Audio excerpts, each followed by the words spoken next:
Bonjour à vous, c'est Google Chris. Dans cette vidéo, nous allons faire la quick review de deux types de coques officielles d'iPhone 12 disponibles. Car oui, avec le confinement, il est en effet plus possible de les voir et de les essayer. Les modèles que j'ai pu avoir à disposition sont les modèles en cuir véritable dans sa version bleu baltique et silicone noir. Ce sont des coques iPhone très qualitatives permettant à la fois de protéger votre iPhone 12 et 12 Pro tout en gardant la technologie MagSafe au dos du téléphone.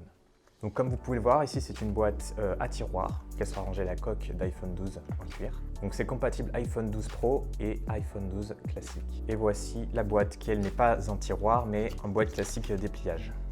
À travers cette vidéo, nous allons rapidement voir les avantages et les inconvénients de ces deux types de protection. Commençons par la coque cuir. Cela fait bientôt maintenant une semaine que j'utilise en tant qu'adepte des coques en cuir d'iPhone. Le produit est bien fini, avec un aspect cuir véritable à l'extérieur et un intérieur microfibré afin de ne pas abîmer l'iPhone. Vous voyez ici le contour MagSafe pour l'aimant. Par ailleurs, la coque aura naturellement tendance à avoir un aspect patiné au fur et à mesure du temps. Apple le précise dans la description. Parlons ensuite de la coque silicone. Je l'utilise depuis plus de 15 jours. Je la trouve naturellement plus résistante que la coque en cuir avec une meilleure sensation de protection. Cependant, pour la fois que j'en utilise une, je n'ai pas vraiment adhéré au toucher, un peu rugueux, mais aussi au fait qu'il accroche la poussière et les fonds de poche. Le prix est particulièrement élevé pour ce genre d'accessoire, même si on y compte le MagSafe d'intégrer. Donc mon avis général sur ces deux coques est simple. L'une est vraiment pour habiller son iPhone 12 avec l'aspect classe et bien fini du cuir véritable.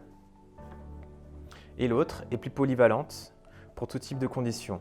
Mais que ce soit l'une ou l'autre, vous devrez faire face à la tarification Apple. Donc voici mes conseils. Si vous avez des accessoires MagSafe, prenez une coque officielle à minima, la version silicone, si vous êtes plutôt du genre à utiliser qu'une protection sans faire vraiment attention. Si vous n'avez pas d'accessoires MagSafe et que vous utilisez les chargeurs Qi, orientez-vous vers des coques tierces, équivalentes et beaucoup moins chères, comme celle-ci par exemple.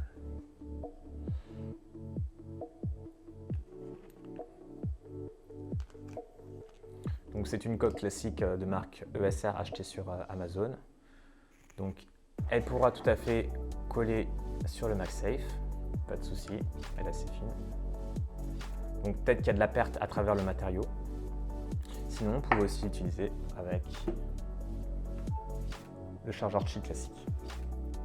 C'est donc tout pour les coques. Merci d'avoir suivi cette quick review. Dites-moi si vous avez des préférences en termes de coques en commentaire. Mettez-moi un pouce bleu et abonnez-vous à la chaîne pour plus de vidéos. Je vous dis à bientôt pour une prochaine vidéo. Tchuss!